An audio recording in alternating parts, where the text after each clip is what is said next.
and welcome to the Zooming Hoosk Podcast, and I'm your host, Dustin DaHusky. And I'm Kurdan Sourpuss. How was your day? Just phenomenal. Just phenomenal? Phenomenal, yeah. Did you do any loafing? Always. Is it angry loafing? Yes. I angrily loafed on the bananas. Yes, as you crack open a Hams. I crack open a Hams. And I angrily loafed on all the pumpkins. Mm. We have 8 pallets of pumpkins. A pallet or 8? 8. 8 pallets. 8 pallets. I was going to say, that's not a lot of pumpkins. It must be 8. No, 8.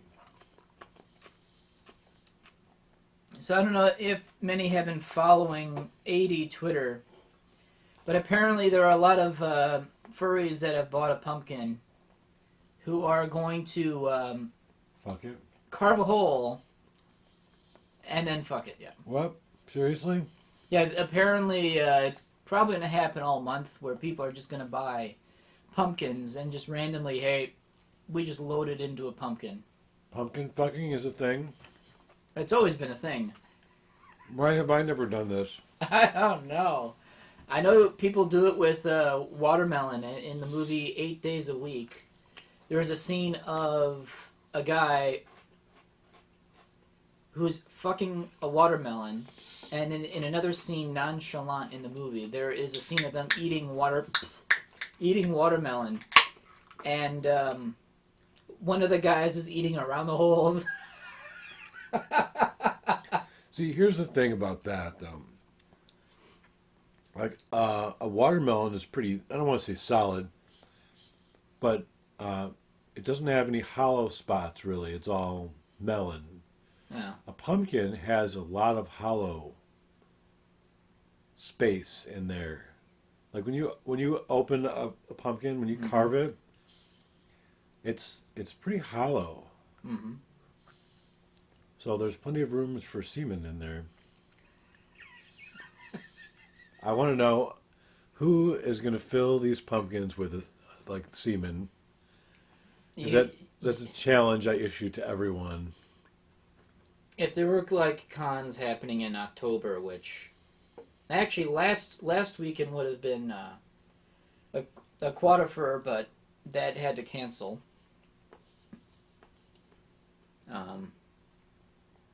Although looking back, with most cons, I'm glad they've all canceled or postponed because it's still crazy as hell out there. But yeah, I wouldn't be surprised if people brought pumpkins at cons around this time of year.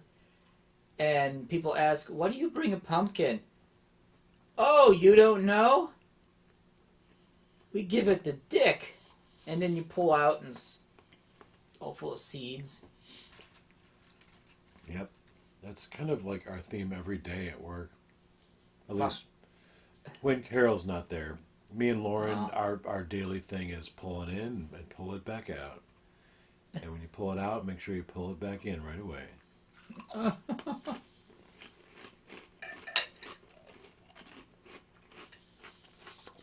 So I actually had something for you. We vaguely touched on this last time. Pumpkin fucking? No, we didn't touch on pumpkin fucking.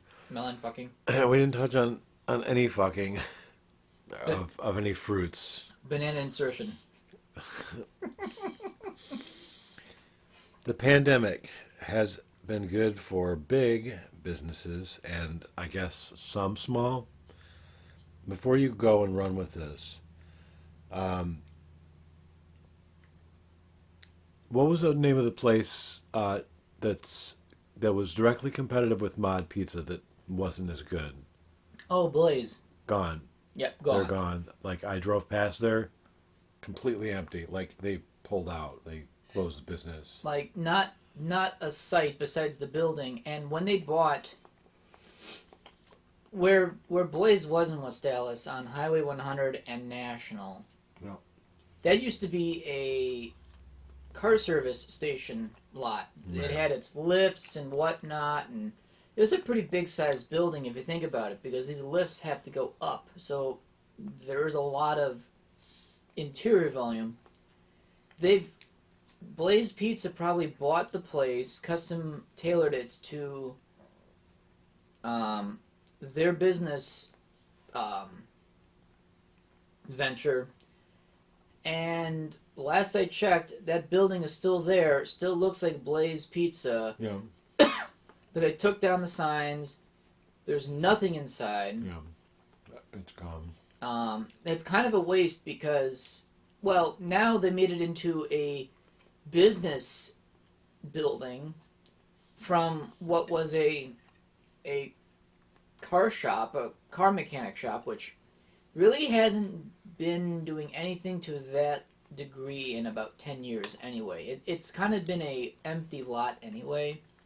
It's not an empty lot because the building is still there, but since it's it's great publicity on Highway 100. Yeah. Because it is the busiest. A lot of traffic. It is the busiest non-highway street in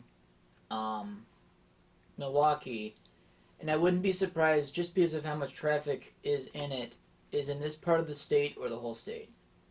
Like, I don't think there's that many cars that go on Highway 100 than any other street in this state, just because sheer volume. It literally extends the entire length of this county, north and south, and it curves east and west on both ends. Yep. So it is an incredibly long road that's pretty much 6 to 8 lane road. That's why they call it Highway 100, but it's not a highway, but sure acts like one. Yep. So yeah, Blaze Pizza, I think all locations pulled out. Yeah, I think they did too. I think the company may have just folded because I don't think they were doing so hot anyway, at least versus Mod. The thing with Mod is you got one solid price. It's more. It's not economic. You get more out of your money if you were to load up your pizza than if you just were to simplify it. Yep. Because with Mod Pizza, it all costs the same. So they're encouraging you to load up your pizza. Blaze Pizza starts off cheap, but it gets incrementally expensive the more you go along. Right.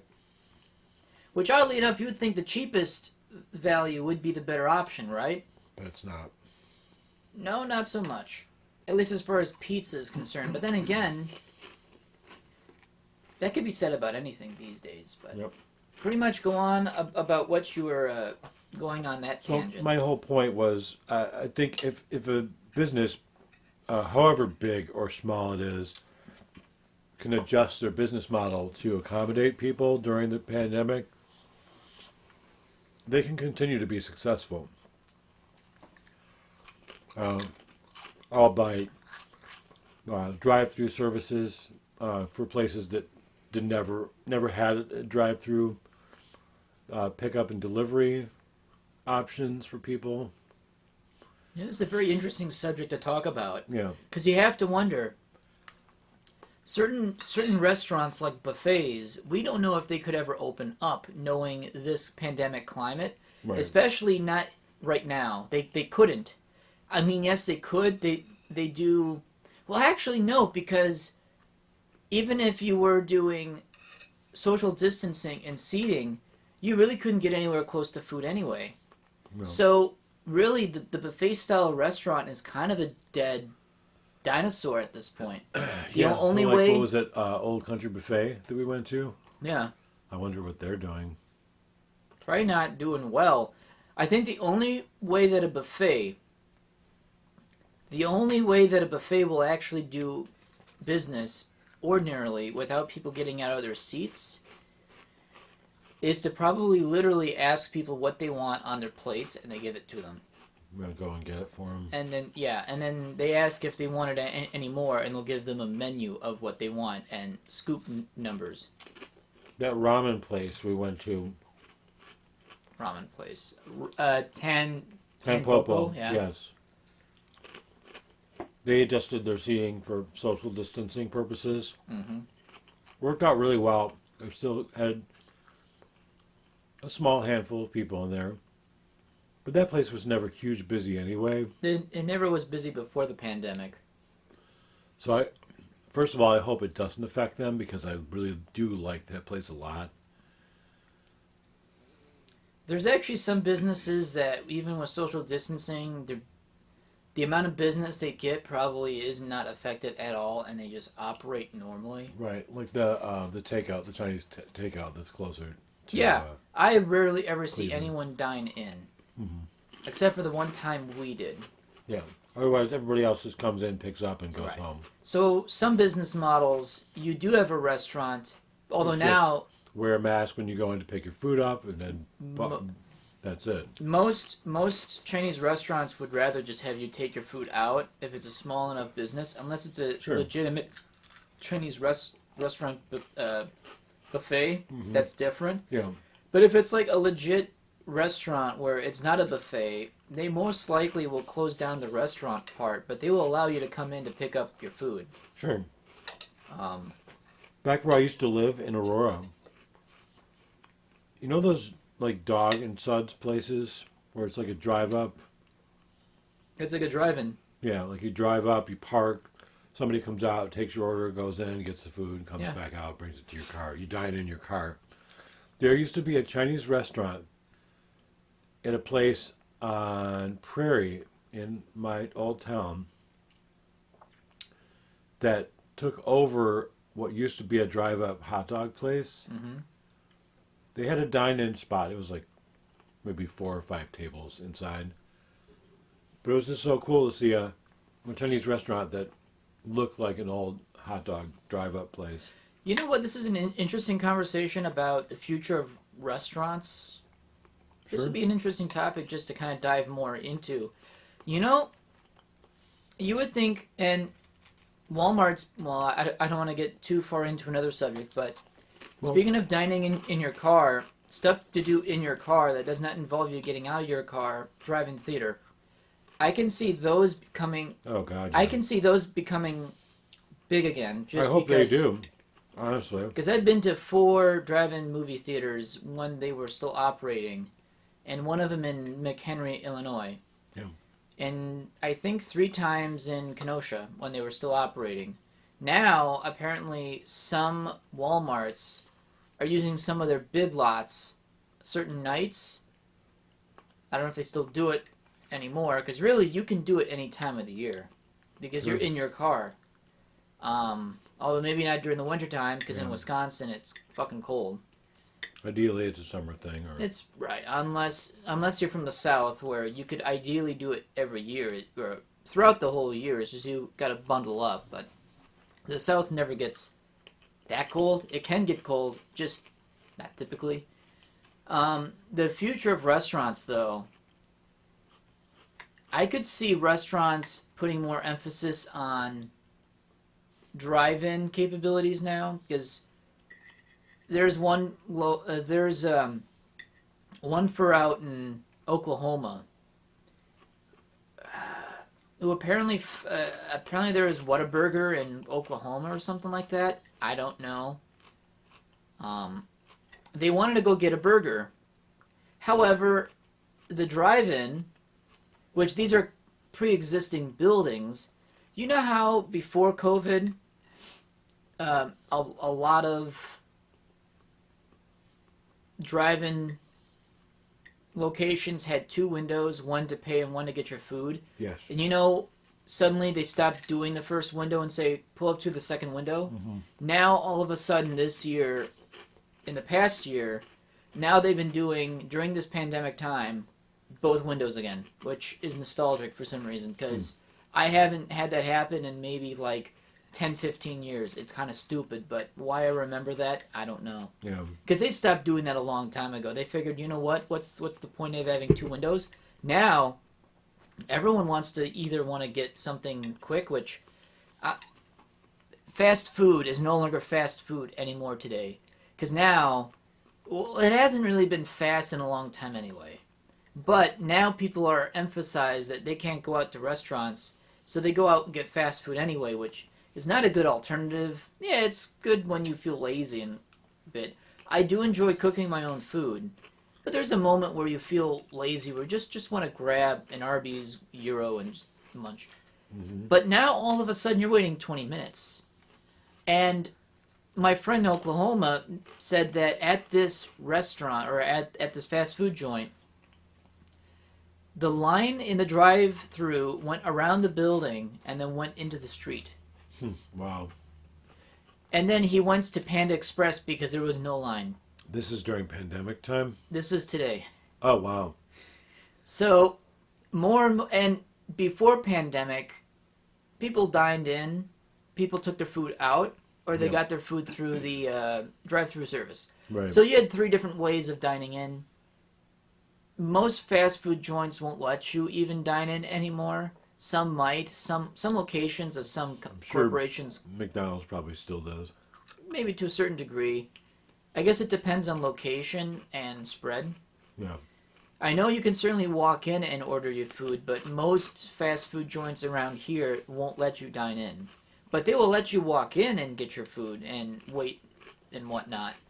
Of course, they expect you to wear a mask. Yep. But more and more people are using the drive-thru service. So, what's to say that drive-thru services for future buildings might be emphasized in the future? I'm sure. Starbucks. Now, there was a time when I liked going to Starbucks. Yeah, it's expensive coffee for what you get. There was only one drink I liked from them until they stopped offering it. It was called the Mint Java Chip. And it was pretty much, you can get it both in hot and cold. I typically liked it cold because chunks. They literally put mint chocolate chunks into a plastic cup with ice and like a nice mocha chocolate coffee flavor. And it was incredibly good. I liked it. I bought them up. That actually sounds really good. And I asked them the last time I walked into a Starbucks store, which was probably like 5 years ago. So I have not walked into a Starbucks because you know what? If they don't have mint Java chip, it's not worth it anymore. Then they said, well, it wasn't popular. I guess I'm the only one that ever bought it anywhere I went, so I guess. But even Starbucks over the past 5 years decided to renovate their stores to have drive-thrus. Yeah. Which I thought was stupid. But then it made more sense. But then it's more stupid again because now, even before pandemic, I watched people wait 10-15 minutes to get a coffee in line. I did too. The place that the Great Clips that I used to work at back down in Illinois was in a strip mall of about 6 stores, and the Starbucks drive-thru wrapped around the entire circumference of all 6 stores. Of Starbucks? Yeah, their one drive-thru, because none of the other stores had a drive-thru. Oh, wow. Their drive-thru took up the entire circumference of that strip mall. So they need to work on their speed because making coffee shouldn't take that long, but apparently someone's making it so. Think about when you make a coffee. How long does it take? Through my Keurig to make 1 cup of coffee, if this was industrialized by me, might maybe take 5 minutes. And you know what? You have to do the person's drink. Okay, so it's all about timing, right? The very first person of the day through a drive-thru, when it opens, obviously it's going to take a while. Ideally, fast food and coffee shops, which I've noticed, it's just as fast or faster by going into the store. The inconvenience of getting out of your car, but you actually might get your food about half a minute sooner than if you were to be sitting in your car outside. Yeah. Going into a coffee shop, getting your coffee is actually quicker than being in a line outside. If you're the very first person getting your coffee, you're going to be legitimately waiting while they warm things up. However, if they're going to be having car A, B, and C, not only are they going car A is going to have to wait the longest, right? Because they have to prepare his. Right. But car B and C, they can start preparing for those as well. So car A, when it pulls up, may have to sit there for a while. Once car A rolls away, car B rolls up, hand over change, hand over coffee, and they're out the door. Then car C comes up, change, coffee, and out the door. So really, if you time things, even if it takes the same amount of time per coffee, you can actually time in a sense that it can be almost quick. Yeah. It's not quick, but you can get it to a sense where it's still going off the term fast food or fast service. Right, from the time they place the order at the window to the moment they get to the window to pick up everything, right, it's pretty much ready. However, it seems like they're almost short-staffed to a degree that they're literally working on one person's order at a time. Yeah. Where, say I am CEO of I don't give a fuck electronics distribution center, and I'm in my giant. I'm going to like poke fun of the president of my company. Okay. I am bald, 300 pounds, round, and I'm in a pickup truck with large semi-truck mud flaps. Why he has semi-truck-sized mud flaps for his pickup truck is beyond me, because they literally drag on the floor. Bigger is better. Bigger is better. Bigger is better with his mud flaps and his mud flap ass. And his truck nuts. Actually, he doesn't have truck nuts, but let's say he does. So you know what? I'm doing a business. I'm going into work. I'm going to service the accounts. Business accounts. I get in the line and I want my expensive and yet small amount coffee. I'm going into Starbucks. I'm getting in line. And I am going to wait 10 to 15 minutes in a line with other people to get my coffee. Yep. But I am the CEO. I can wait as long as I fucking want. But you might be able just to park your truck in a spot which will inconvenience my 300 round self, waddle into a store, pay the cashier to get what I want, and get it within maybe 4 minutes, maybe 5. It may be faster to get your coffee by going into the store than going through a drive-thru and wait 3 times as long. So the problem is there's so many factors that play into that. What time of day is it? I would say morning rush, so at that point you're kind of screwed anyway. So there's already people in front of you. Oh, there's already 15, 20 people in front of you. So... And you figure if it takes 3 to 4 minutes, even at the very least... To prepare everything, and if you're understaffed... Say it takes 3 minutes and there's 20 people. What even is that? 18 minutes? You almost have to almost prepare 20 minutes of waiting just to get to the counter to place an order. You may have to prepare 4 people's orders at the same time to get it done in 5-7 minutes. It's going to be a hot mess either way.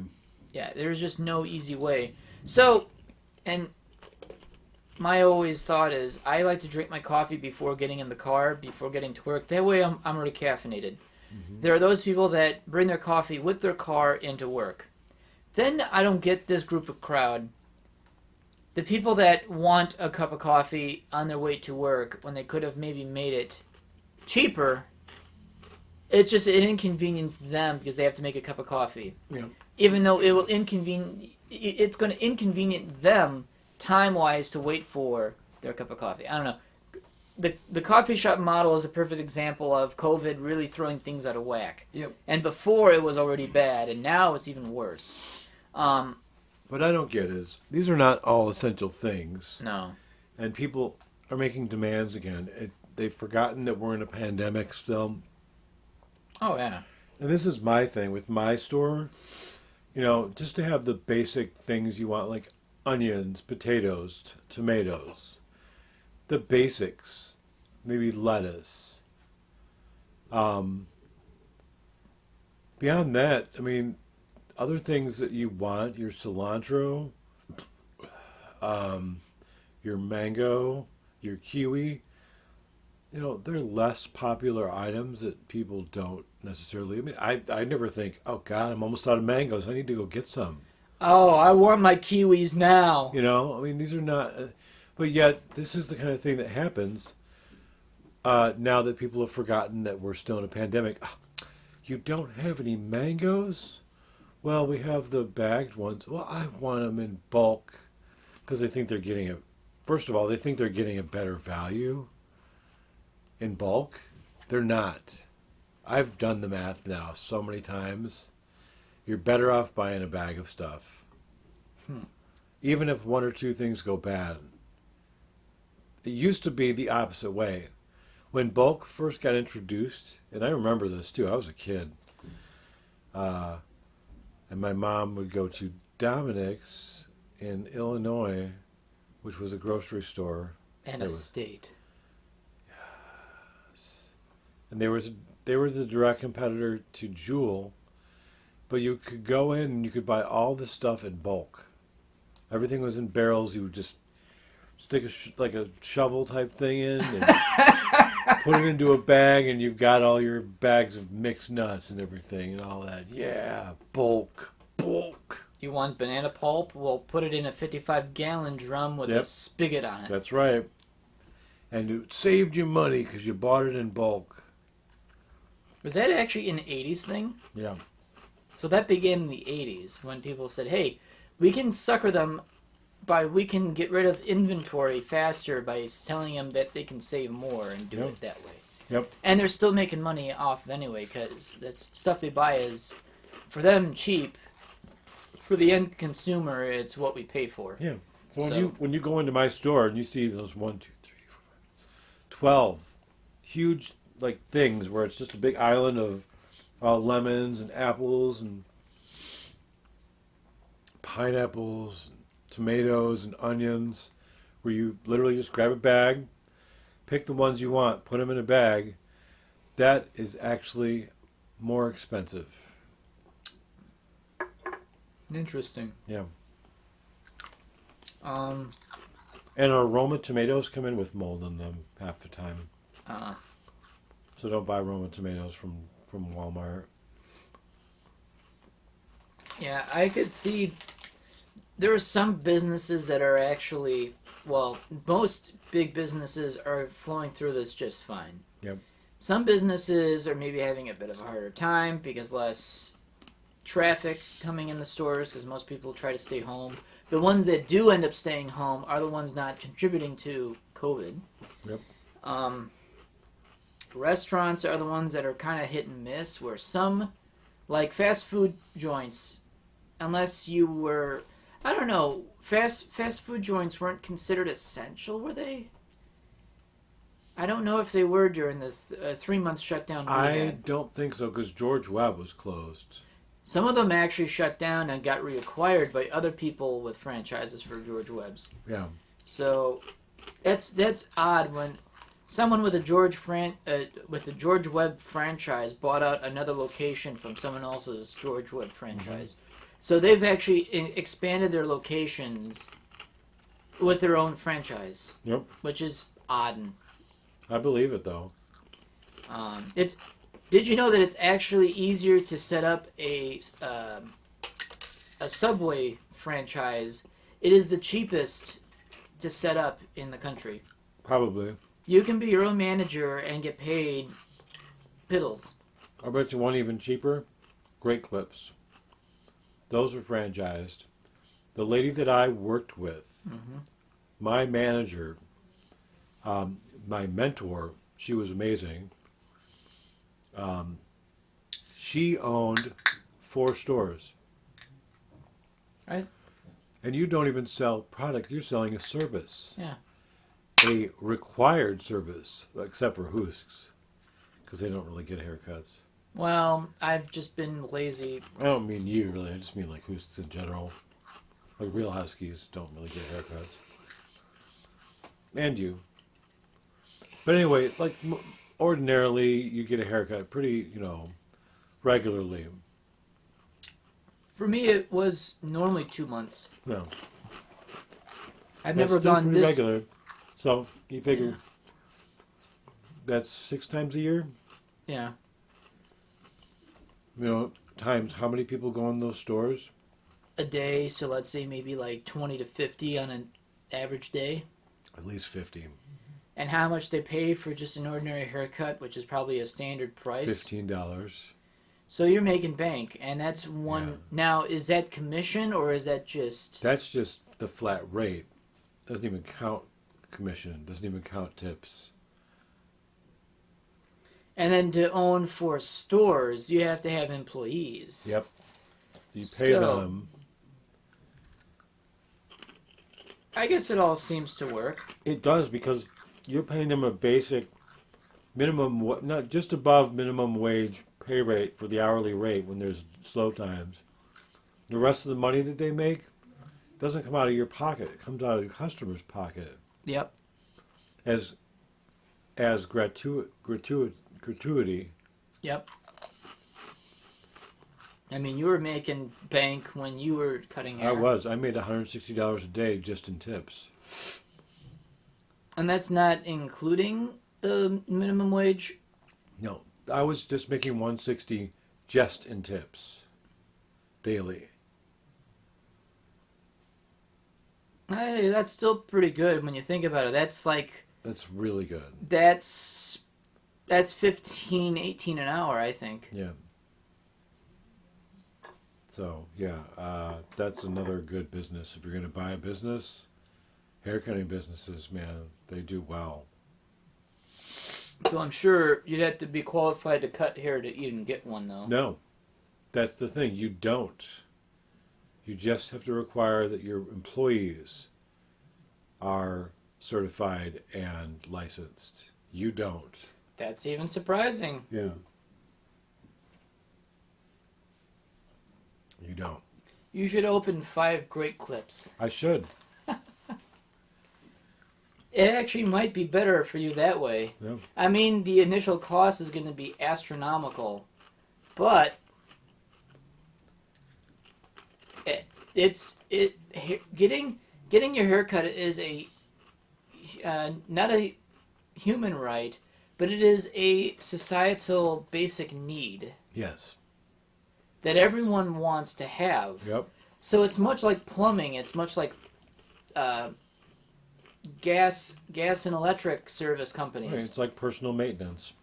These jobs are always going to be in demand. Yep. Dentists. As long as people have hair.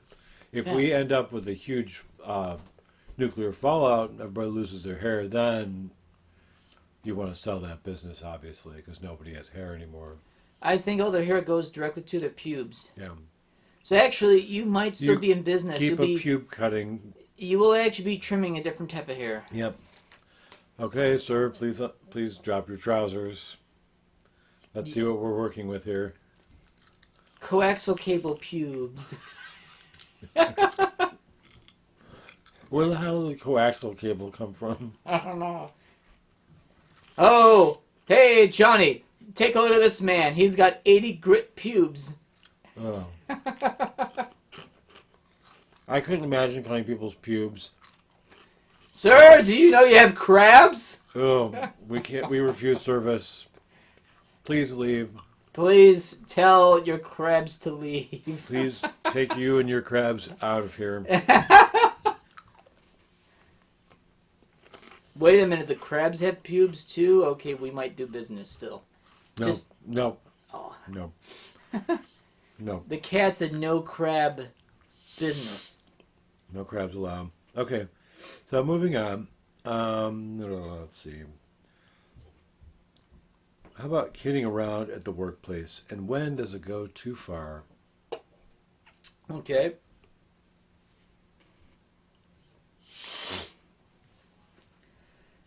Just a short example.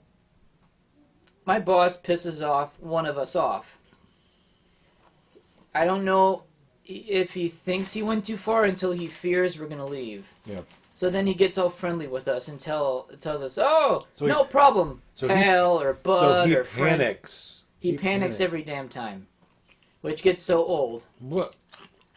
I want to actually... How old is this guy? 53. 52 or 53. And mentally we think he's... 27. At least. Maybe younger. I kind of want to tell him, can you stop calling me that? Pal? Pal, friend, buddy, guy.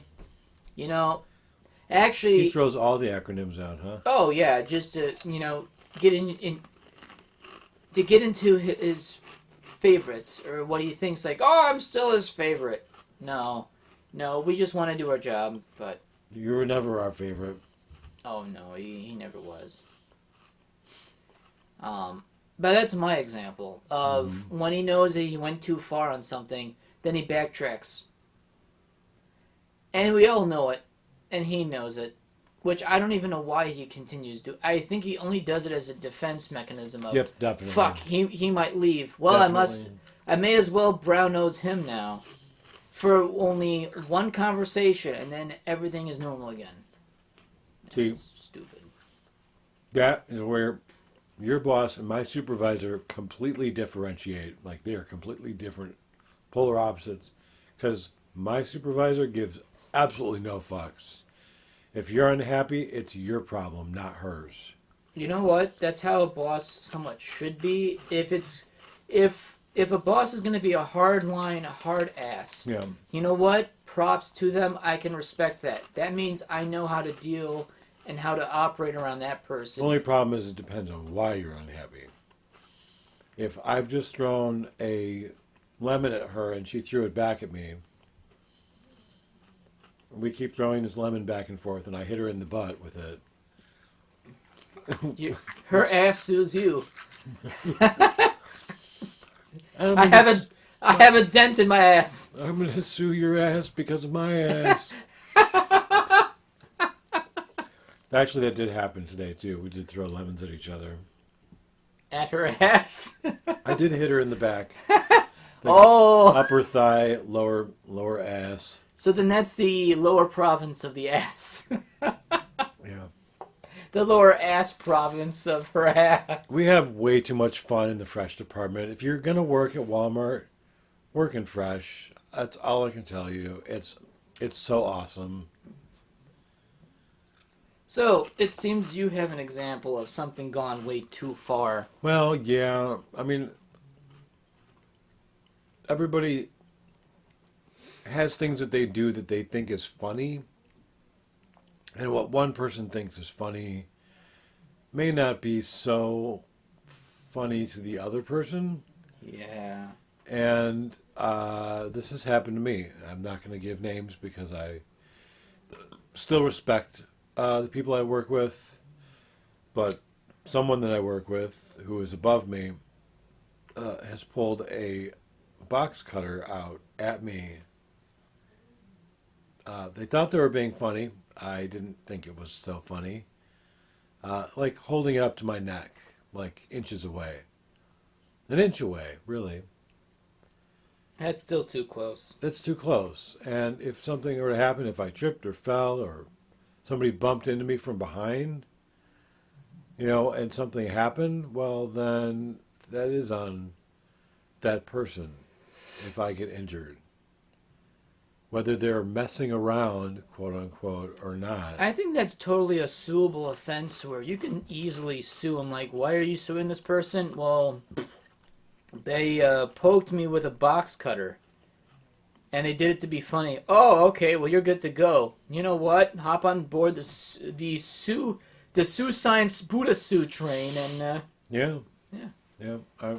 I really wish this person would stop doing it. It's probably happened 3 or 4 times now. That's 3 or 4 times too many. Yeah. And I don't want to be that guy that's like, I need to complain about you and get you fired.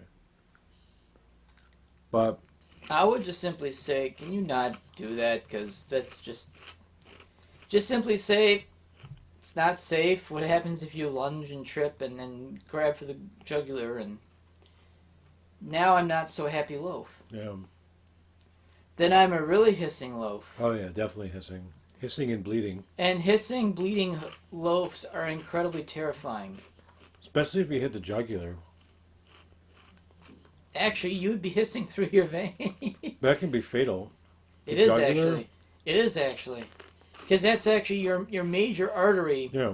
besides the 2 veins in your legs that are big, the biggest network of arteries or veins, I'm not good with biology, is literally in the jugular area. Yeah. And that's where your largest veins are.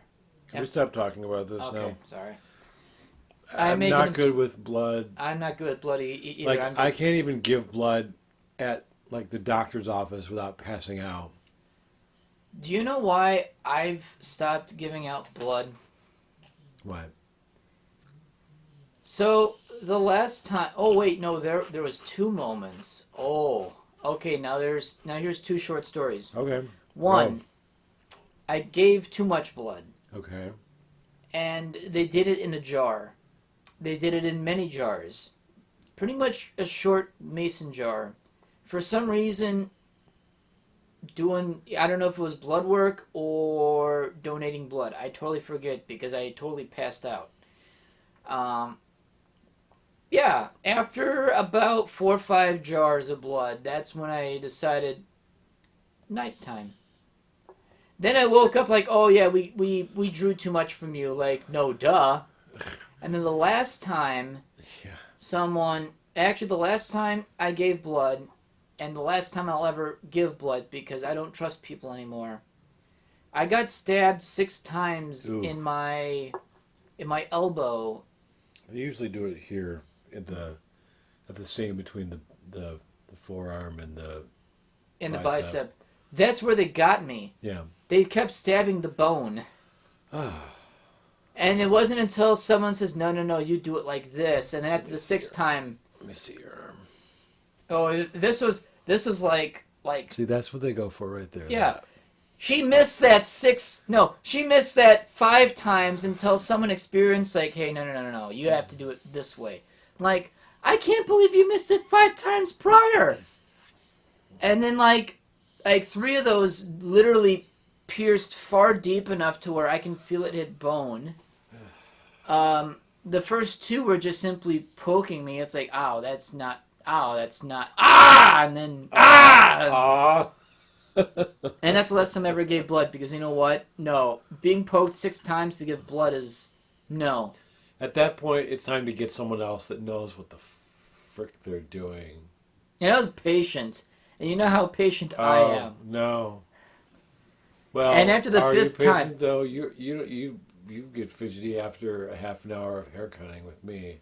Well, that's because of my spine, but that's something else. I was only sitting in this chair for like less than 5 minutes. It's just getting stabbed in the arm 5 times. Yeah. Gets really annoying, and then getting stabbed the 6th time in the right spots. Like, you know what? I hate needles, and you know what? Yep. I hate giving out blood.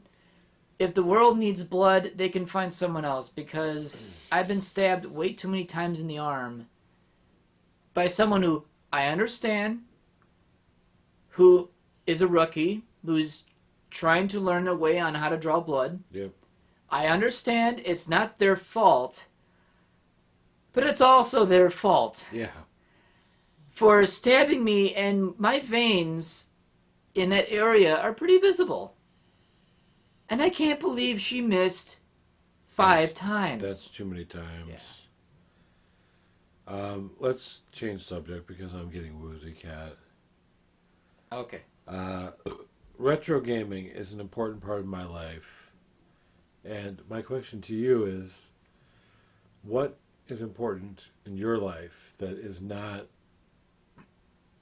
So, like, what hobby is important in your life, period? What hobby? If you had to pick one. If I had to pick Because I'm picking one. I have other hobbies as well. Fapping is another important part of my life. It is a hobby. Reducing my meat to a pointy stump. Spiky stump. But yeah, if I had to choose just one thing, retro gaming. Not even like gaming now, but like retro gaming. Gaming stuff that gives me the nostalgic feels is hugely important. What would I choose? One thing. One thing. And one thing only. That actually kind of sucks because there's a lot of stuff that I like. But what do you truly love? What gives you joy? What do you see yourself not being able to live without? That's incredibly hard because there's so many things I enjoy way too much. Pick one. Oh, fuck. Come on, you can do it.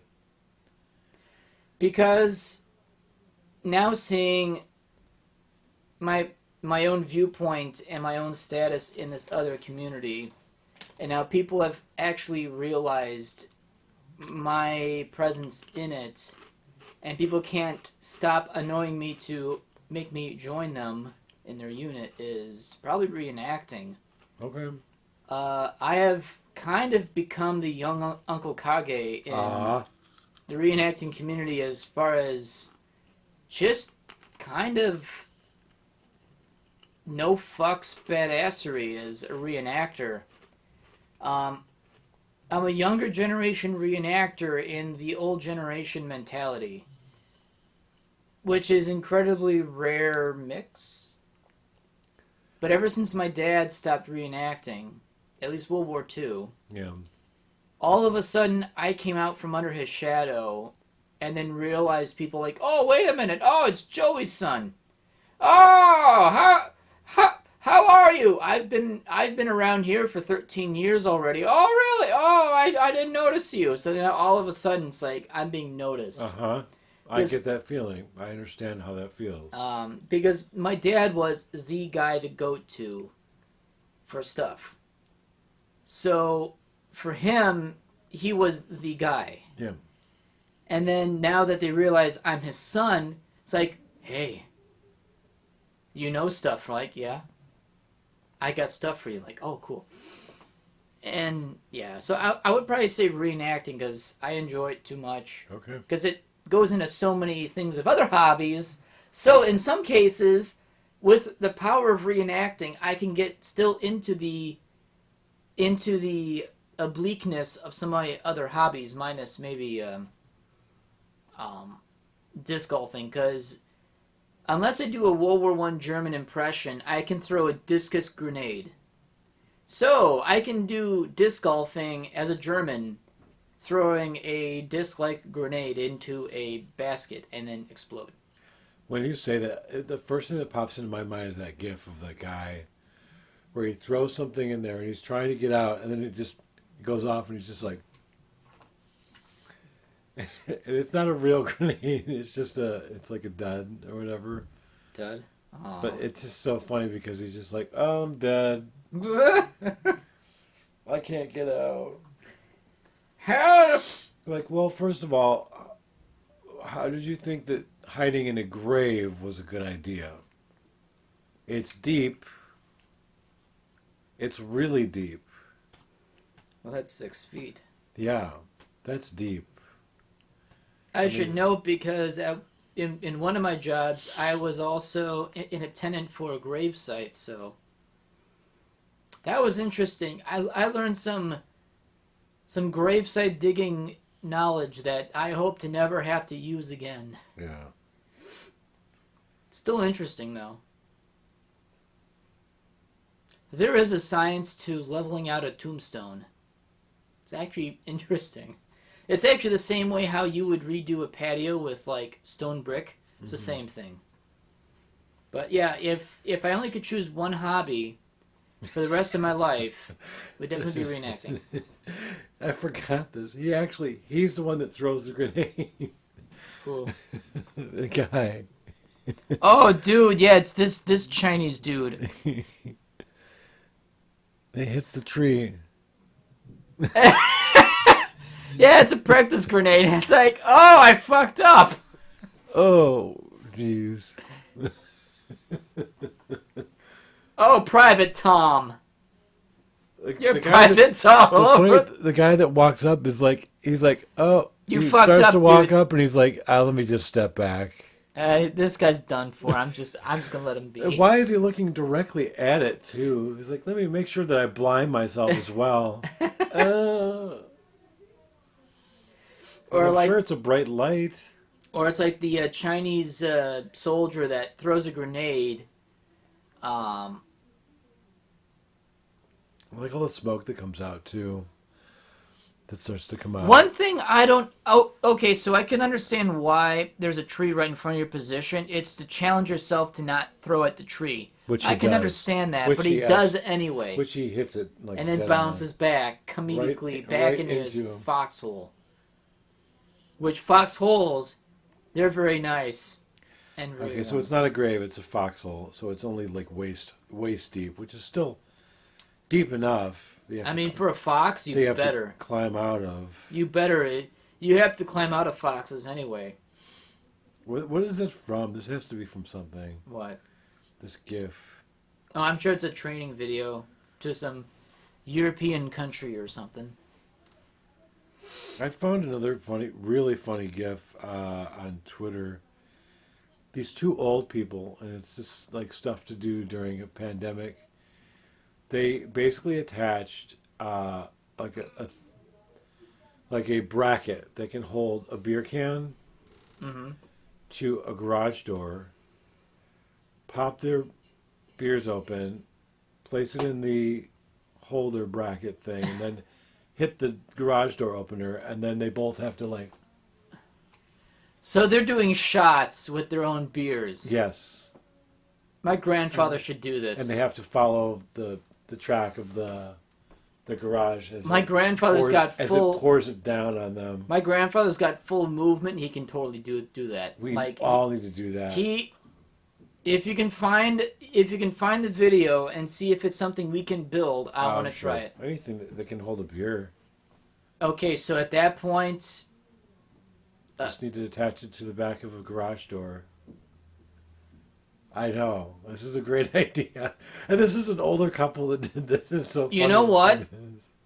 I'm gonna find a cup holder, and I'm gonna drill a hole, and I'm gonna bolt it to my garage door, and I'm gonna do this. And who knows? We might make a video of it. I don't know. Are you still? No, this is something better. Okay. That's a fucking hatchet. What the fuck? So the guy stabs a can and he sucks it out of the side of the can. This guy whips out a hatchet and absolutely destroys a keg of beer. Like a mini keg. And I like how he's, like, his shorts are, like, rolled all the way up. Yep. Like, my legs are going to be exposed for this. He knows he's going to be showered with beer. Bros, dude. Fucking bros. You know what? I actually want to do that. But the thing is, though, it's got to be a can because I don't want shattered glass. The beer shots. You know what? Yeah. Find a way to attach the can in the cup holder. That way it doesn't fall out, but you still have a chance to drink the beer. Yes. Totally doable. Totally doable. I want to do this. I want to actually do this. It's going to be... We're going to have to find some made-up... We need to make a made-up language of, like, what to call this. Like, Hammerschlagen is a log stump, which you pretty much... get blasted drunk. Mm-hmm. It's an old German, West German game. What you do is you get drunk with beer. You start a nail into a tree stump. You throw a hammer in the air, you catch it, and then you smash the living fuck out of that nail. Mm-hmm. Hammerschlagen. I want to find a name to call this new game. What's the German word for garage door? Oh my god.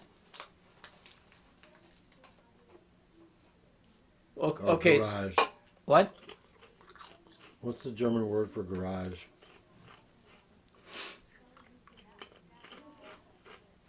What'd she say? I want you to turn it up and put it close to this microphone. Garage. Garage. Garage. Okay, we gotta figure something else better, because anyone can say that. Door. Lift. We'll figure something out. But German I want to try this. For lift door.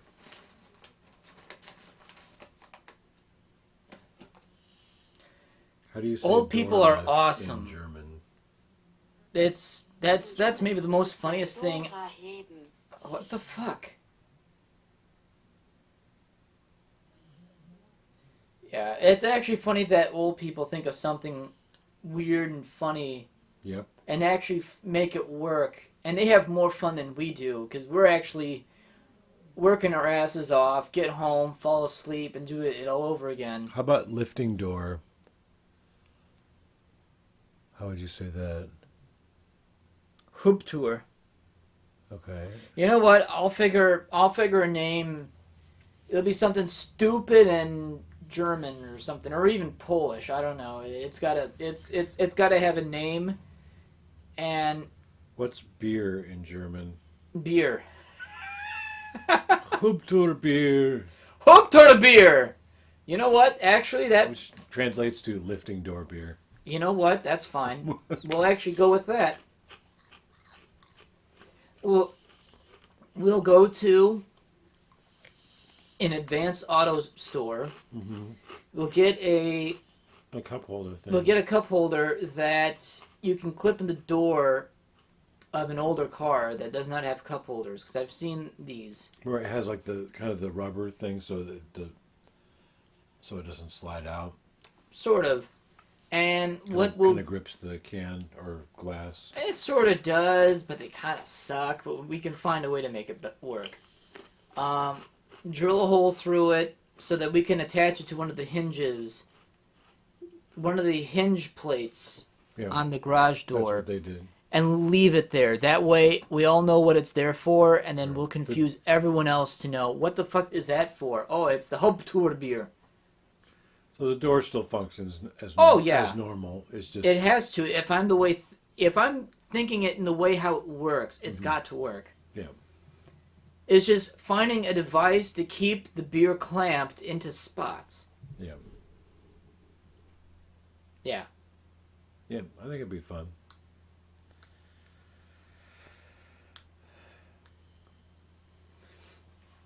Haupttour beer. Haupttour beer. At least it's more safer than Hammerschlagen, because that involves hammers and nails. Yeah. And spinning it 10 feet in the air or more. This requires you to be able to follow it and know when it's going to pour out and drink it as it's pouring. Yeah. Because it's going to be up there. You may get an eye full of beer. Oh, you're going to get covered in beer. You're going to be sticky by the end of that. Yeah.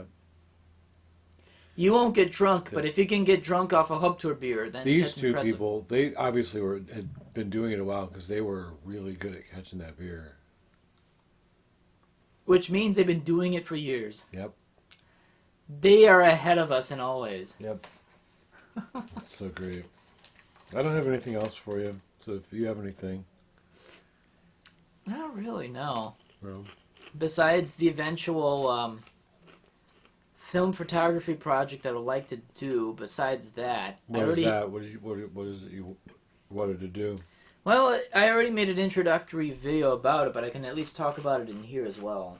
Well, you haven't talked to me about it, so... So, I want to make a multi-series video...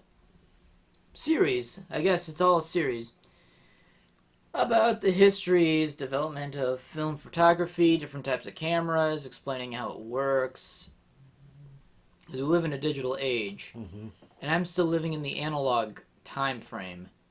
Because growing up, I grew up incredibly weird.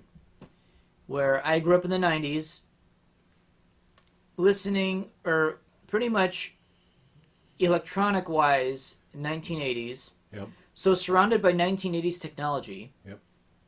Surrounded by 1940s and 1960s cars. Mm-hmm.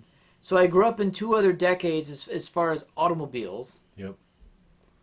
I grew up incredibly weird as far as other people are concerned. Your TV as well, 70s, 80s. Probably, yeah.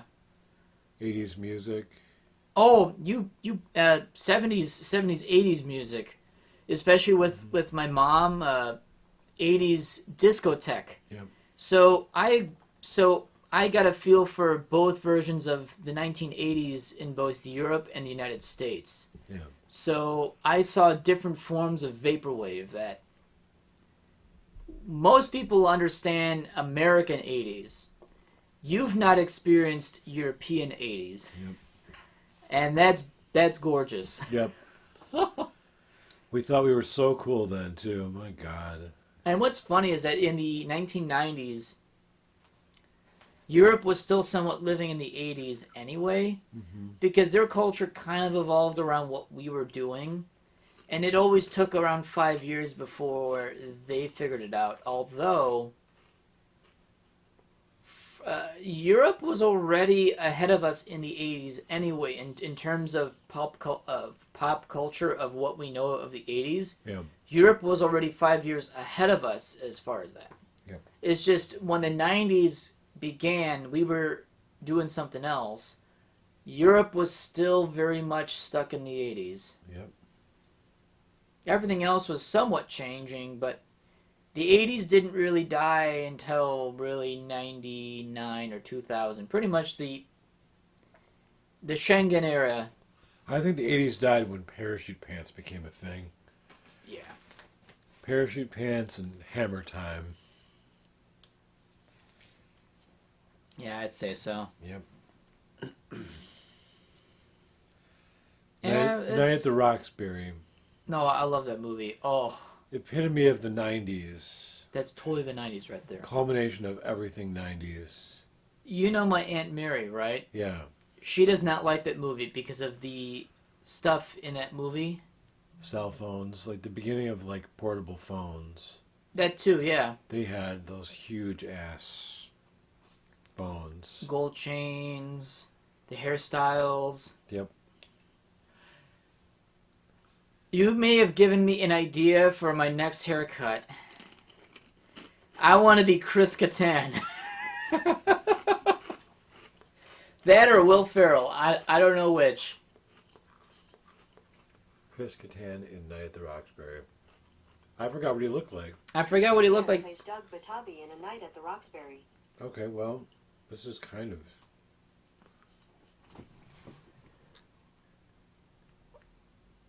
It's kind of a wet look. I'll figure it out. Chris Kattan. Or is it Chris Kattan? I forget which. Kattan. Oh, there they are right there. I would still have long hair. Yep. I could pull that look off. Too bad you didn't... Oh. You know what? You know what would have been awesome? We could have made this work. If you would have had your hair grown out, you could be... what's his name? I forgot. I just mentioned it too. Will Ferrell? Will Ferrell. You can be Will Ferrell. I can be Chris Kattan in Night of the Roxbury. For like Halloween or something? Yeah. Yeah. Because you've got the height. And you've actually... I've seen a driver's license. Actually, no. I don't think I have. There is some pictures of you. You've seen a picture of me at my sister's wedding with hair like that. Yeah. So you can easily pull that off. Oh, yeah. That would have been... Actually, that'd be pretty cool. You have to do the whole scene where it's me, him, me. Yeah. Him. We need to get a van, a bunch of flower pots, and I want you to throw pots inside the van. Just boom, boom.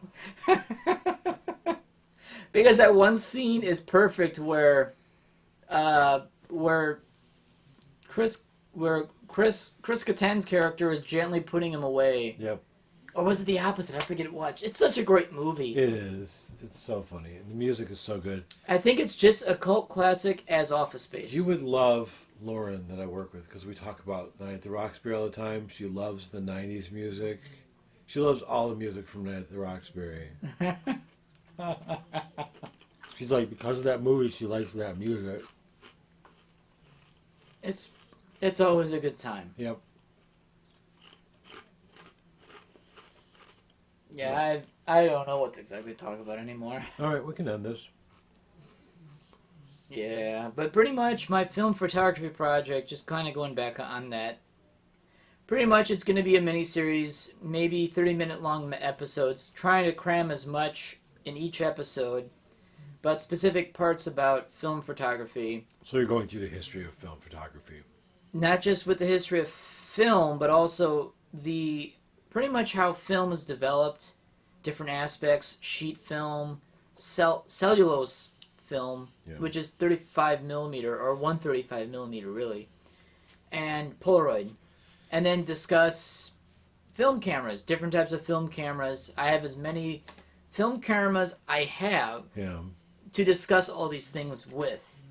The only thing I don't have is twin lens reflex, and I might even leave that up for a future video at some point to introduce that as another video. But did I tell you that I used to work at CVS Pharmacy? Yes, you mentioned it. And did I tell you that I had to change the film for the developing pictures? Mm-hmm. We had a miniature darkroom, which was literally like the size of like a dinner table tray, where I had to literally get my hands inside of it, pull the sleeves back all the way up, so that I'm doing this in total darkness. I had to do it all by feel. Oh. It was horrible. Because nobody else knew how to do it, and I was the only one that would do it. You actually got a skill above me, and I still take film, and I know how to make a print in a dark room. I actually don't know how to actually take a used roll of film and then develop that so that it becomes stable. That I've never done before. I had to do it basically blind, only by feel, by touch. And that's just in a dinner tray size table. Yep. Like a portable dark room, basically. I was trained basically to teach myself how to do it. He's like, really? He's like, he would give me like an empty roll. Okay, here you go. Change this. I'm like, what? You've got 10 minutes to figure out how to get it from here to here without pulling it out and looking at it. Okay. And you don't know how many That's not helpful. You don't know how many times... well, that's the only way you can do it, though. You would, like, your natural reflex is to, like, okay, I've got it here. You want to pull it out and look at it, but you can't. That... Oh, you mean like a 35 millimeter cartridge film? Yeah. You know what I would do? I changed them all. I changed those. I changed the huge roll that we used to develop the pictures on as well.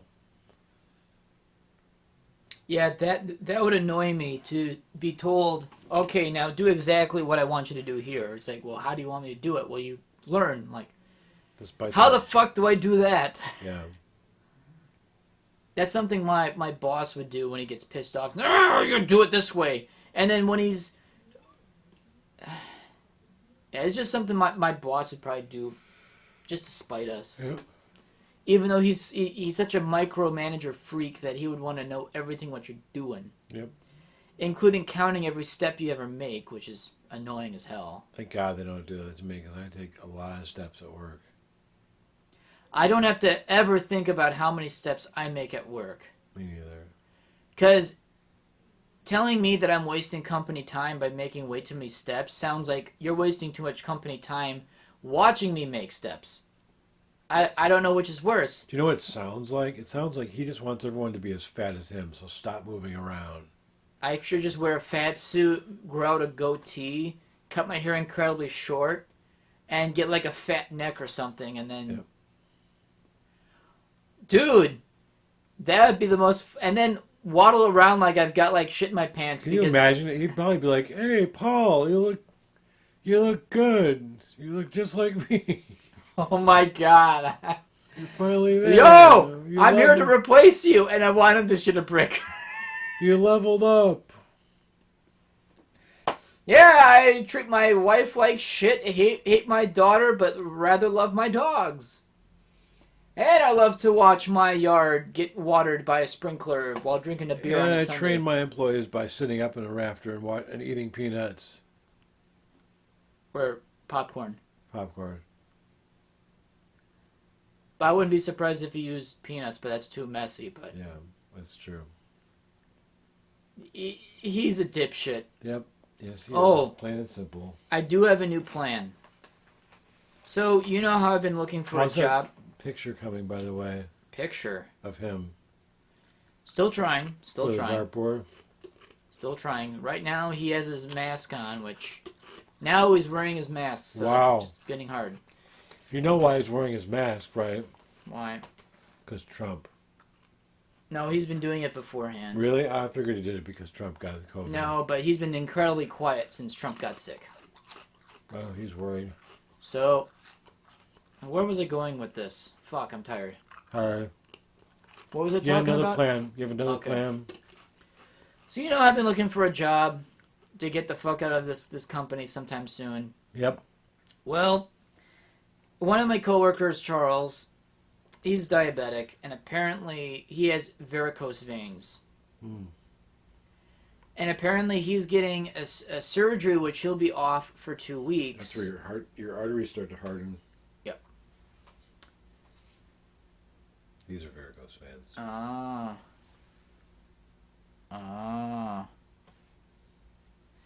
So, he needs to get a surgery on both his legs. Yeah. Because they're in his legs. So he's going to be off work for 2 weeks. Yep. I've decided I'm going to stick with this company for the rest of the fall until next spring. As much as I hate to do this to myself, you need to. It's something that I want to help my coworkers, because without me, I will create absolute chaos. While I want to create chaos, I want to create chaos only for my boss. Right, for the right person. I don't want to create chaos for just my coworkers, because you know what? That wouldn't be cool. I only want to create a burning dumpster fire only for my boss. Yep. Because at that point, the ball is in his court. Plus, too, once I pay off my car in early December, I can maybe attempt to get some form of savings, build up a bit. Yeah. Would not mind having that. Get a nice, what do you call it, like safety net going. Right. Because I certainly would like to find a new job I'm going to give myself till April. By April, I want to be fucking gone. April is way too long, but you know what? I'll at least want to give myself enough time either to start saving up and look for a job until I find something. Yep. At that point, I'm going to say, hey, look, I'm out of here. Because you know what? By April, I don't want to stay here 3 years. But I certainly want to stay here long enough to where my coworker recovers and is able to be fit to come back to work. Right. I do not want to put my coworkers into a spot where my boss becomes a raging tyrant for months on end because I left and he had to do something, which he sits on his ass. Yeah. He likes to sit on his ass instead of doing work. Which he's the boss, but we're short-staffed, so we can't afford to have someone sit on their ass. My boss sits on his ass anyway. Yep. So I've decided I have a steady job. As much as I hate it, I'm going to stay here for as long as I can, pay off my car, save up money as much as I can, and then at the end of December, I'm going to start looking for a job, start putting applications in, really hit the books. Yeah. Pretty much by the time the end of December comes around, I still have some vacation time. When I have vacation time,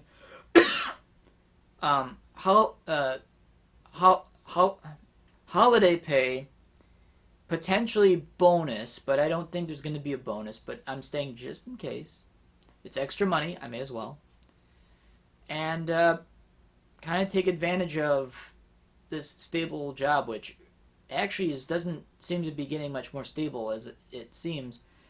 My company lost another client today. They're no longer buying our fuse kits, which cost about $1,000 a piece, and we got 16 of them. Mm-hmm. we have $16,000 worth of fuse kits for vehicles, particularly motor coach buses, that are specific to these buses. We can't sell them to other companies because they're too specific for these brands of bus. So now we're $16,000 we're going to throw out. And everyone's not happy. So I don't know how long my company will last. We've been losing customers here and there. It doesn't look good, which is why I'm even more convinced. I'm just not only leaving for my own sanity, but I don't think this company will exist long enough anyway. Does your boss ever deal with like customers? No. Third parties? No, we're only the warehouse and sub-assembly department. We're not sales. Does he have anybody that he has to kiss up to? Yes, and that's literally everyone above him. Is it pretty disgusting watching him kiss up to them? No, because he actually hates them all, and he's not afraid to show it, but he still has to kiss ass anyway. So he literally stabs himself a few times to get somewhere, to get nowhere, to get somewhere. That's hilarious. So he will hate whoever he's calling, get angry with them, but he knows he has to play nice with them. And they know that he has to play nice with them, and they don't care. So literally, this company is literally stabbing each other internally. It's amazing that this company still exists. That sounds so familiar though, because Walmart does the same thing. It's everybody people that hates everybody outside of our own departments. However, even though we're all still part of one team. Yeah, that's a crock of shit. You know, and when you look at it at the end of the day, we all work for the same company. We're all helping contribute to the store's profit. Yet everybody hates everybody because everybody steps on everybody's toes. Oh, your bakery freight is in the way of my frozen meals and frozen vegetables freight. Get your shit out of my freezer. I don't care if you don't have room for it. I want it out of there. And why are all your watermelons in our dairy cooler? Why are your watermelons have holes? Why do they have holes? Have you been fucking your watermelons? You know it. I've been sounding myself with the seeds. Sounding yourself with the seeds. I'm about to blow. Could you imagine if you when you finally release those seeds, like machine gun firing out of your. It's almost like a tungsten anti-tank round. It's gonna like your pee hole machine gun.